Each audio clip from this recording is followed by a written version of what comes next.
Thank you. Thanks so much for the invitation. Hi, everyone. So in addition to what Carly just said, I'm also the director of the Center for the Study of an Uncertain Future. This is a center which may or may not exist in Corvallis, Oregon. Thank you so much for joining this virtual tour of our newishly established center. We're really excited to have you with us. Of course, we'd like to show folks our place, our physical place, and to meet our people, our staff, our faculty, and our students. But we also really value these virtual tours as well as a way to share our work with a larger audience. During the tour, we'll talk about the physical place that we occupy and the programs that we offer, but it's really important to know that the Center for the Study of an Uncertain Future is most essentially an idea. That's the most important thing. And it's important to note that as a philosopher, I think ideas matter. The center is, as one journalist recently called it, a loving rebellion from within the academy. So a tour of the center is really a tour of an idea, more than anything else. An idea that is still, you'll see, very much evolving. So I want to start with the start. I want to start with the origins of the center, which was established in 2025, just after, a little while after the end of the COVID-19 pandemic that caused so much pain and took so many lives, of course. So I'll start this way. Okay, you might have heard this one. An environmental ethicist, a creative writer, a wildlife ecologist, and an artist walk into a bar. And seriously, we did. That's how this all started. I, the environmental ethicist, and my close colleagues were all complete misfits in many ways in our respective programs. We found each other and regularly commiserated about the state of the academy over beers and wines and coffees and egg salad sandwiches and walks in the forest. We were all lifelong academics, all in our 50s, turns out, and we were all really wildly frustrated with the structure and the pace of the academy. In one pretty emotional late night Zoom conversation in 2020, we all confessed to one another that we were all thinking about leaving the academy to pursue our remaining productive years, more directly combating what we called the Venn diagram from hell, a hugely mishandled and deadly global pandemic, an ever-looming climate crisis, an episode of massive biodiversity loss, and a long overdue and painful social and racial reckoning. Humanity was at the dark center of this Venn diagram, and our university seemed to be pretty unable or unwilling to respond in a way that we thought was adequate, speaking instead of getting back to normal, as if that was going to happen, as if the normal of the past isn't what created the misery of the future, or the misery that we were experiencing in the present.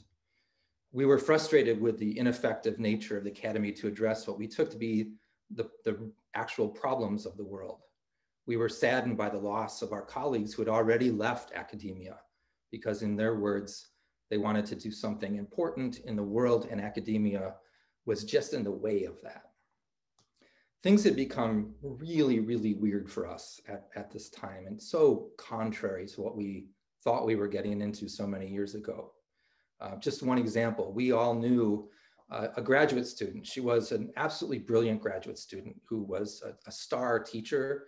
She could write amazing and important papers of her own devising. She could prompt critical conversations within the larger conservation community as well as within her discipline, and who was a really active and positive community member. As she got near the end of her PhD, she finally got up the courage to tell us that she actually didn't see academia as a path for her. And we were just floored by that. We've never seen anybody who we thought fit academia so well. How could that person, that whole package, right? Exceptional scholar, wonderful and caring teacher, and engaged community member, not see herself as an academic? If she couldn't even envision a life in academia with the exceptional academic qualities that she possessed, what in the world had academia become, we thought? So as you can tell, we were all really at a crisis point. We as a group of academics, all really highly accomplished in our fields, all full professors, we were ready to bolt or revolt, one or the other. We couldn't decide which one. We were walking into a bar, of course, in another sense of the phrase, bam. Then something really strange happened to us. We started to encounter other colleagues around campus, first a social psychologist, then a hydrologist, then a fire ecologist, then a sociologist, then another artist, who all felt the same way. Eventually, we had collected quite a little ragtag group of colleagues who shared the same frustrations, but also really the same love of the world and of our students and of our research. We formed what we called a not working group, since we often met outside of hours, but also because we didn't feel that the university was working, at least not for us, not for the future either. We eventually started to collaborate on research projects, on performances in our community, in highly integrative classes, co-advising brilliant and positive graduate students who didn't always fit into the typical mold.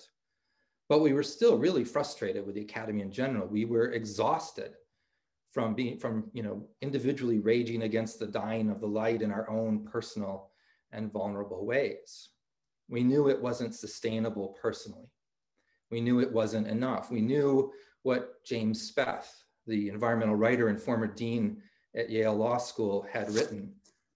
He said, look, all we have to do to destroy the planet's climate and biota and leave a ruined world to our children and our grandchildren is to continue to do exactly what we are doing today. And we felt that our academic lives were basically that, doing what we'd always done, guaranteeing that destruction. Then a retired colleague of mine told me about a group that she belonged to. It was called the Council for an Uncertain Human Future. And I thought, yeah, that's it. That's what we're all worried about. The future is uncertain, but we're acting in our research and in our teaching and just in our general behavior as if that's not the case. We were training students as we trained them in the past and as we were trained to live in a world very much like the world that exists right now.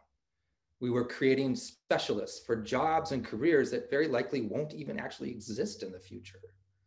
We were creating a citizenry unable to participate effectively in a democracy, unable to parse truths from falsehoods, unable to think critically, vulnerable to conspiracy theories, unable to recognize that which runs exactly contrary to democracy in the first place.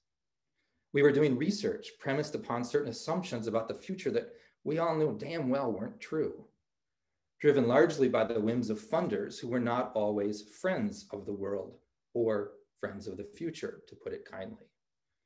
The future is so uncertain, in fact, that we don't even know in what way that uncertainty will manifest itself.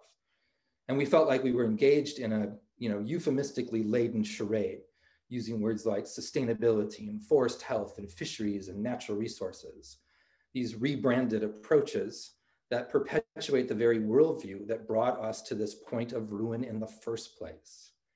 We felt like we needed to model something different. But how? The forces we were unhappy about are long-lived, they are powerful, they are well-heeled, and they are well-funded. So long story short, we decided collectively to hang in there, to stay on, to try something new. So we wrote a prospectus for a new way of work within the academy, a new center, the Center for the Study of an Uncertain Future, a pursuit that surely must include all ways of knowing and being, and within it, all disciplines.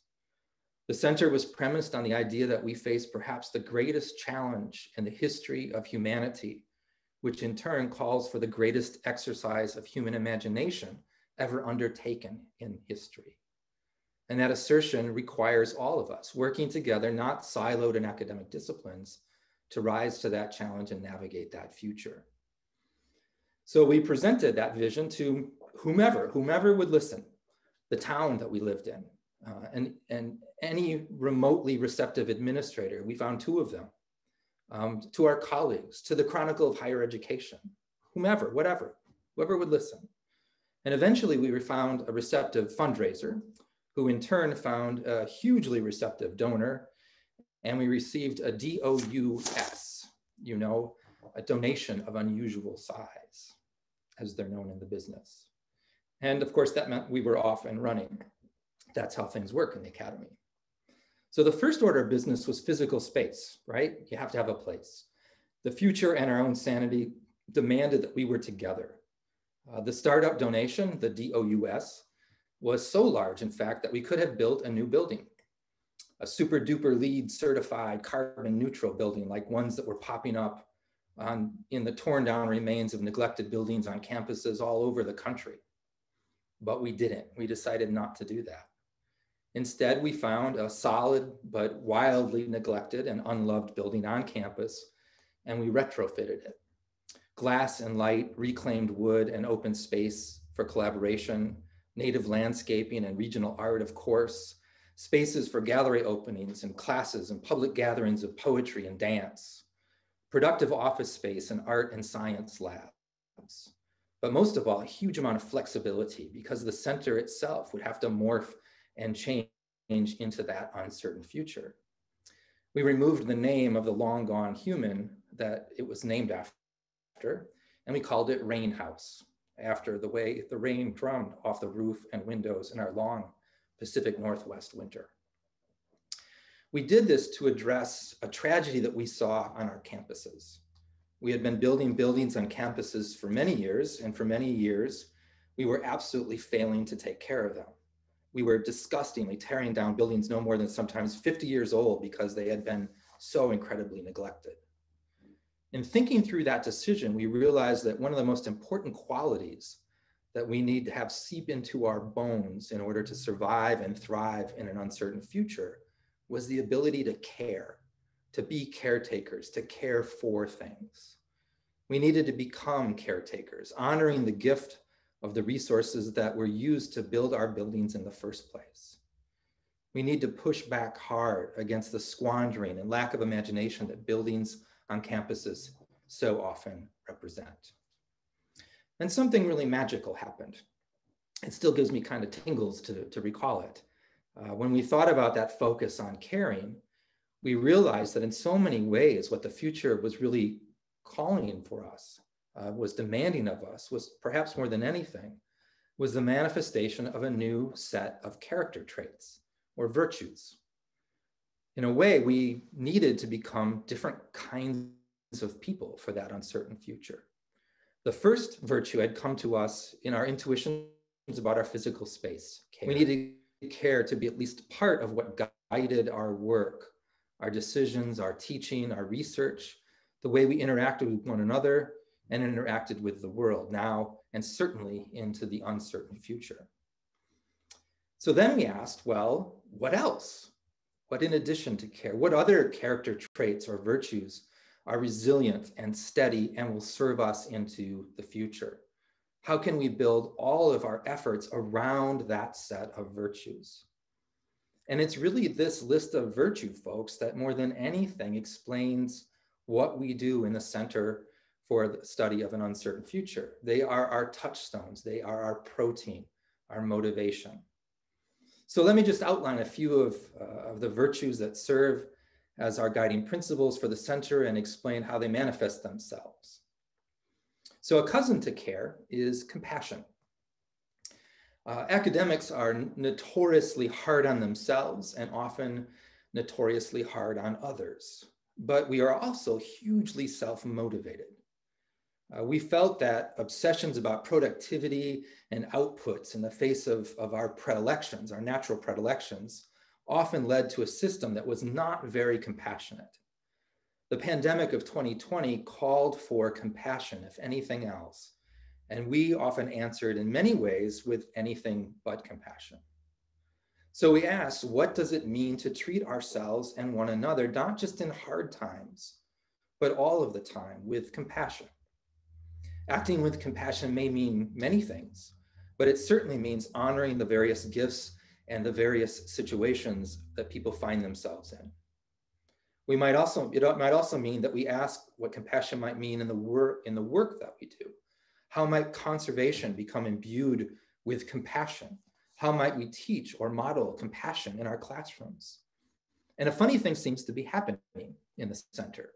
when we treat each other with compassion, allowing us to express our gifts in different ways, the quality of and the satisfaction with our work actually seems to be increasing, we think. We take chances that sometimes pay off in amazing innovations and advancement. And when they don't, we applaud and recognize one another for taking that chance in the first place. Respect is another virtue. In the middle of retrofitting our building, rain house, someone snuck in the middle of the night, and in big red letters, they spray painted "No jerks" on the wall. Academia is filled with amazing, wonderful, hugely talented people, but it's also filled with jerks of various kinds: narcissists and naysayers, abrasive self-promoters, bullies, condescension, patronization. Simply put, in the center, we don't want that here. There's no room. Life's too short. Our problems are too big and there are too many, and we simply don't have time for it. So we not only left that spray paint "No jerks" on the wall, but we framed it. We put a frame around it. And every year during our annual awards, we give little gifts out to those who most perfectly manifest our values, and we hand out "No jerks" water bottles. Along these lines, we really work hard to manifest positivity as well. Even in a larger university setting that can at times be very negative, and even when addressing problems that are so daunting and at times just sad. We sometimes actually invite improv actors to come into the center and teach us the first rule of improv. And the first rule of improv is yes, and. We try to say yes first. We try not to squash ideas. We don't tell people some bit of research has already been done. Something is closed. We try with all of our might to say yes to everything. And the funny thing happens when you say yes, and if there are shortcomings with ideas, they come out organically in the "and" part of the conversation.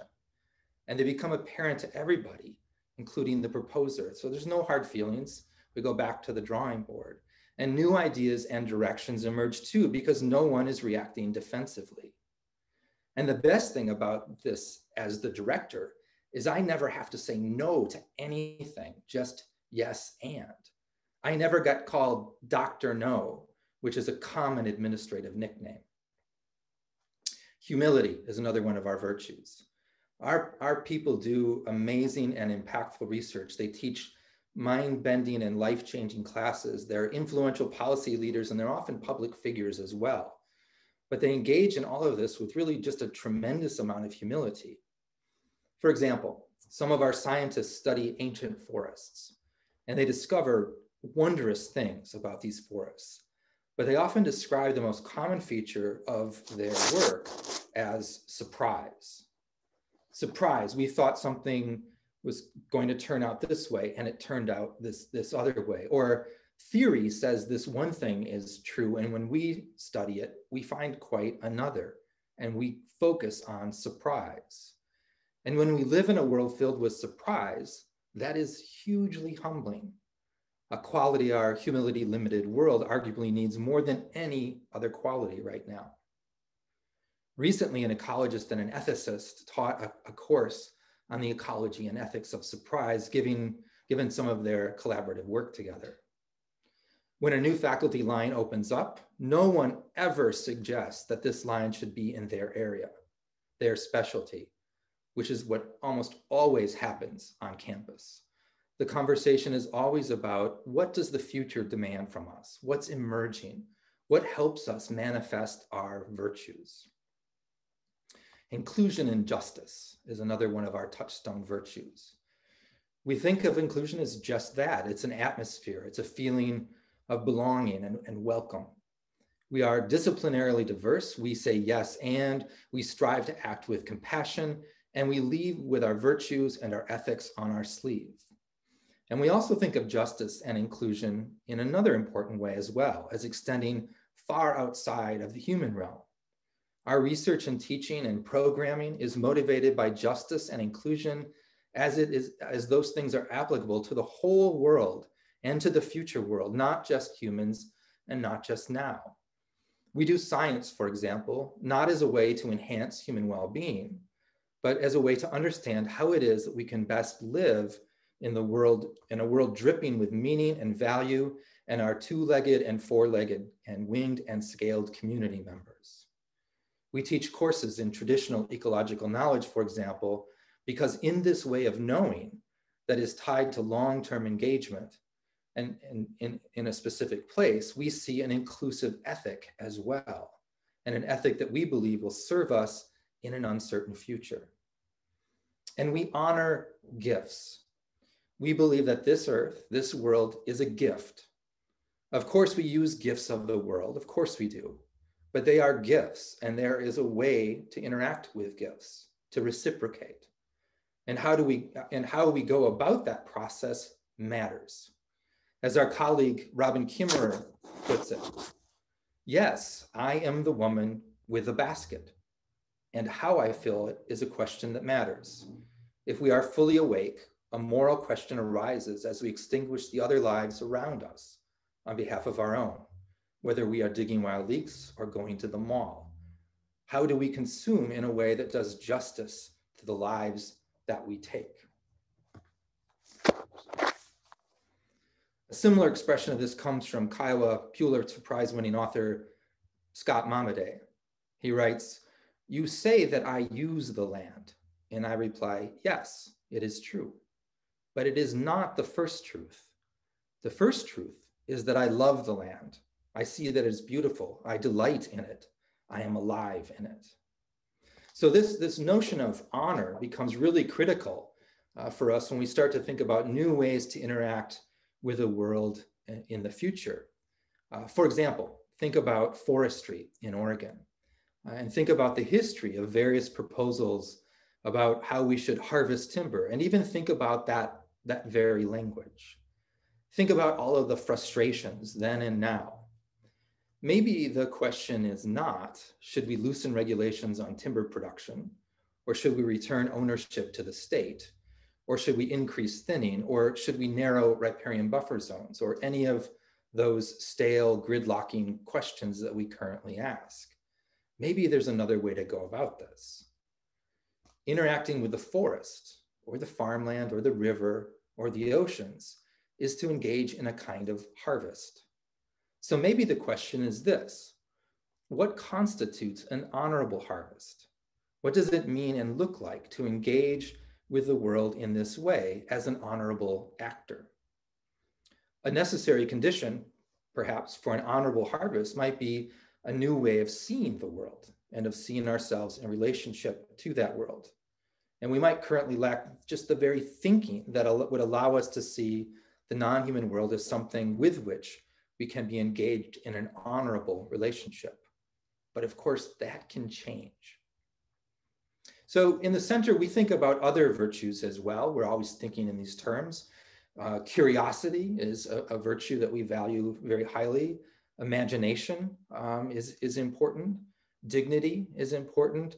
And of course, integrity, matching what we value and what we know with how we act in the world, acting with integrity, with wholeness. But it's really the framing of our work around these characteristics that we're trying to manifest that really create the difference, we think. So then a funny thing happened as we got going with the center. Various entities all around campus who were toiling away on their own, but had a like-minded approach, sought us out to partner or even to become part of the center. First it was the Turtle River Project for Nature and Ideas. Then it was an interdisciplinary ecology program focused on the study of ancient forests. And our classes are unique as well. Students don't just study ecology. Ecology students do study ecology, but they don't just study ecology. They study the history of ecology, the philosophy of ecology, and they interact with art and poetry students to understand the process of imagination, which in turn fuels the best science. Or they learn storytelling from fiction writers, which allows them to explain their science to the world. And we do research on those very interactions as well. We don't know what the future holds, but whatever it holds, we will need to be able to read carefully, to communicate clearly, and most of all, perhaps to think critically. So our education program focuses on those very elementary skills, which will serve us in the future no matter what the future holds. So we focus on topics that don't fit neatly into academic holes either. We find topics like fire or wolves or water as a way to illustrate what each discipline might bring to a topic. And we never allow them to be taken over by one disciplinary approach. We're always on guard for that. We love science, but we do not worship it. We love our disciplinary inclinations, but we are also empathetic appreciators of other disciplines as well. And we know that none of our disciplines stand alone or provide all of the answers. We understand and cast a wary eye on disciplinary boundaries that are so often foisted upon us in the first place. We sometimes joke that we're all striving to be quite undisciplined, in fact. Our events often open with a poem as another example, anything to blur boundaries between and celebrate our different disciplines together. It all sounds great, but I admit that we have many, many challenges in the center. How do we fund graduate students and research? How do we balance teaching, service, engagement, and research with time and energy meant to live a meaningful life? How do we evaluate progress toward tenure and promotion within this new structure? How do we navigate a future where administrators might not appropriately value the center? How to navigate the world of fundraising in a way that honors our ethical principles? We do not always succeed here. We are embedded in a larger system that doesn't necessarily always share our values, and we're still working on it. We're still not sure it's going to last. I confess that the four of us original grumblers still have 1 foot in and 1 foot out the door. When you walk through the front door of the Center for the Study of an Uncertain Future, there's a quote by Arundhati Roy written during the COVID-19 pandemic. And it says this: "It is a portal, a gateway between one world and the next. We can choose to walk through it, dragging the carcasses of our prejudice and hatred, our avarice, our data banks and dead ideas, our dead rivers and smoky skies behind us. Or we can walk through it lightly, with little luggage, ready to imagine another world and ready to fight for it." So that's what we strive to be, a portal where we think and dream and imagine and train one another for the future, where we explore what it means to fight for that future. We're working on making ourselves and our students into hardy ships, ready to face the future in all its raucous uncertainty and mystery and ugly and beauty. So when our students graduate from the center, we provide them with a framed diploma in addition to the one that they received from the university. And our framed diploma is beautiful, colorful work of art. It's a celebration of their time with us. And in addition to the standard items that you put on a diploma is this passage from Clarissa Pinkola Estes. It reads, "Do not lose heart. We were made for these times. Yes, for years we have been learning, practicing, been in training for, and just waiting to meet on this exact plane of engagement. I recognize a seaworthy vessel when I see one. There have never been more able vessels in the water than there are right now across the world. And they are fully provisioned and able to signal one another as never before in the history of humankind. There will always be times when you feel discouraged. I too have felt despair many times in my life, but I do not keep a chair for it. I will not entertain it. It is not allowed to eat from my plate. I hope you will write this on your wall. When a great ship is in harbor and moored, it is safe. There can be no doubt, but that is not what great ships are built for." So like I said, we often start or end with a poem, and that's what I'll do tonight. I'm going to end with a poem. And this is a poem called "For the Children" from Gary Snyder. "The rising hills, the slopes of statistics lie before us. The steep climb of everything going up, up, as we all go down. In the next century or the one beyond that, they say, our valley, pastures, we can meet there in peace if we make it. To climb these coming crests, one word to you and your children. Stay together, learn the flowers, go light. Thank you for sharing time with us today. And thank you, Michael, for this wonderful exercise in imagination. It's been fun to hang out with you in the rain house with the big no jerks framed on the wall. And I'm grateful for the donation of unusual size that has been able to make all of this happen. So thank you so much. You know, you talk about trying something new, and that the greatest exercise right now is this exercise in imagination, which you have done beautifully this evening. In lieu of, you know, us being able to gather in the rain house, how do you think we can do this? You know, everybody in their own disciplines or careers or studies or whatever it is that we're doing right now. How do we infuse it with this kind of imagination?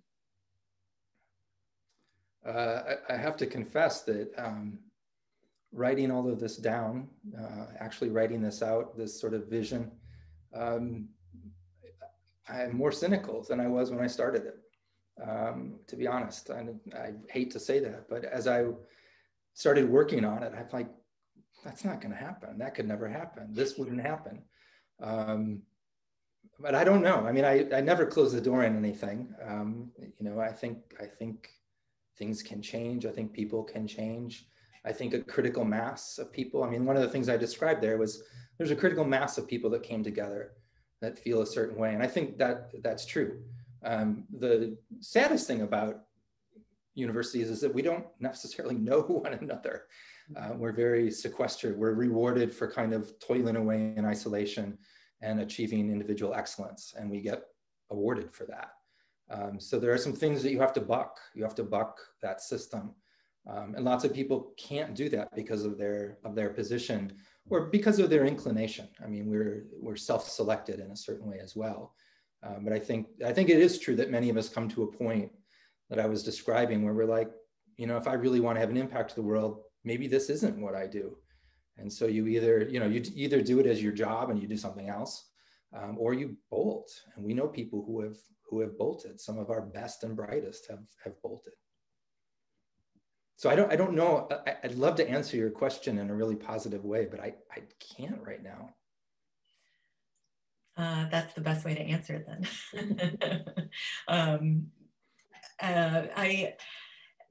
I'll ask you a question here from Nicholas that is following up, I think, on what you've been talking about, and in the way that this is shifting, you know, how we're interacting with one another, and hopefully how we could interact with one another. So he asks, in what ways will the experience of COVID-19 prepare us philosophically for addressing the global and local challenges of climate change?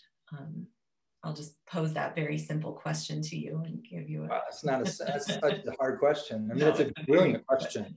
Yeah. Because it's pure speculation at this point, right? And there's no reason to think that we're actually going to be going back to the way we used to do things.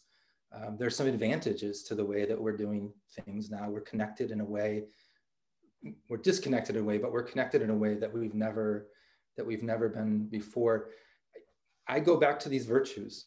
Once again, I think if we're paying attention to the world right now and we're not reacting with humility, we don't deserve to continue.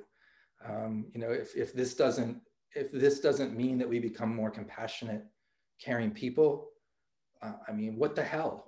We're not paying attention. So I think about the virtues that I think really are the ones that need to be brought into the world in order to navigate that future.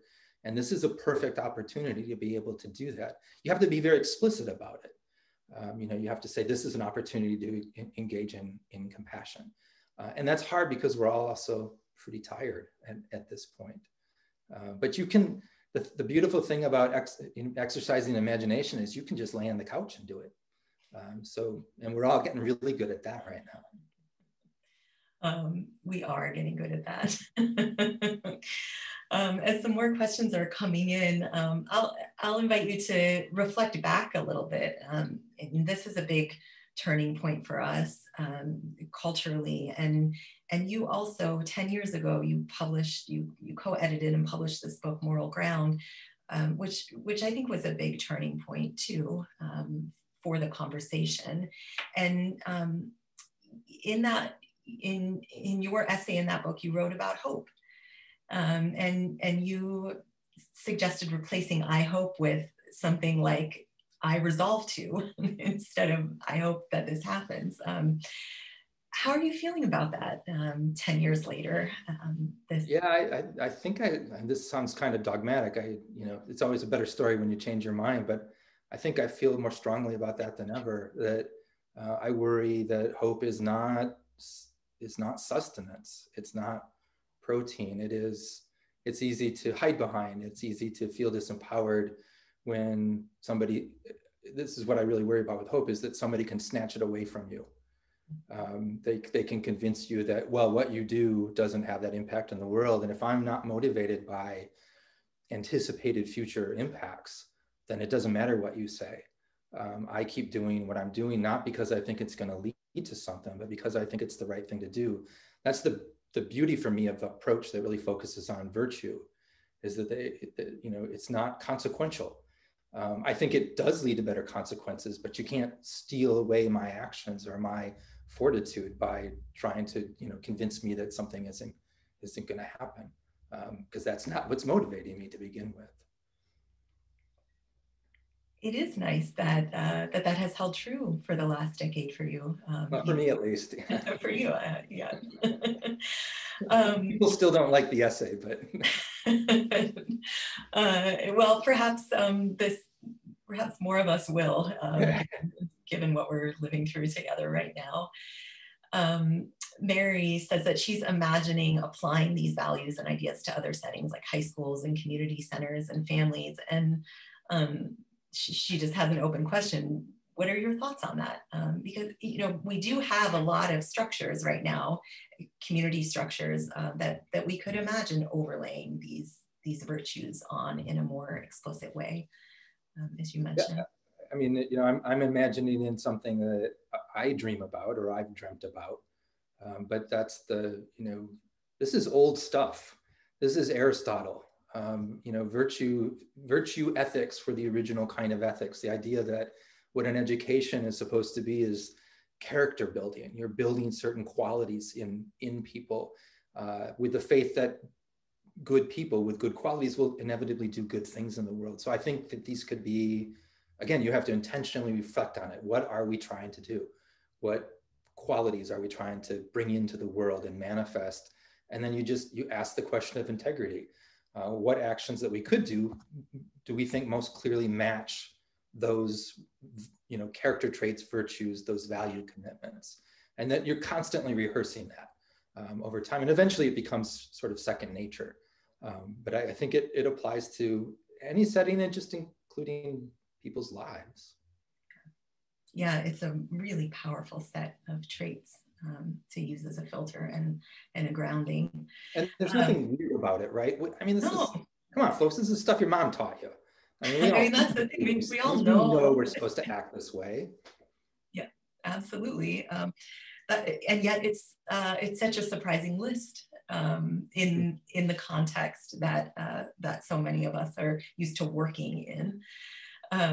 Chelsea sends us a question.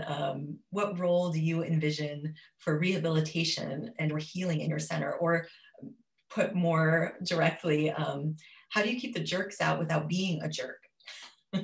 Yeah, this is the old, the paradox of intolerance, right? So if I don't tolerate the intolerant, aren't I being intolerant? And if I do tolerate them, aren't I perpetuating intolerance? And I think that there's no doubt that you're going to be engaging in some short-term intolerance at times. I think there are probably ways to do it. Like you have certain confrontations with people that probably are a little bit more constructive. I also think that if you wear these virtues and your ethics on your sleeve, I don't think the jerks are very interested in you. Ideally, right, you would set up this filter where the people who are coming to you with, with joy, I mean, it's pretty obvious why they're coming to you. And if they're interested in shameless self-promotion, they know that this isn't the place to do it. But we have to talk to one another every once in a while. We have to have conversations. We're all gonna falter here every once in a while. Yeah. Thank you.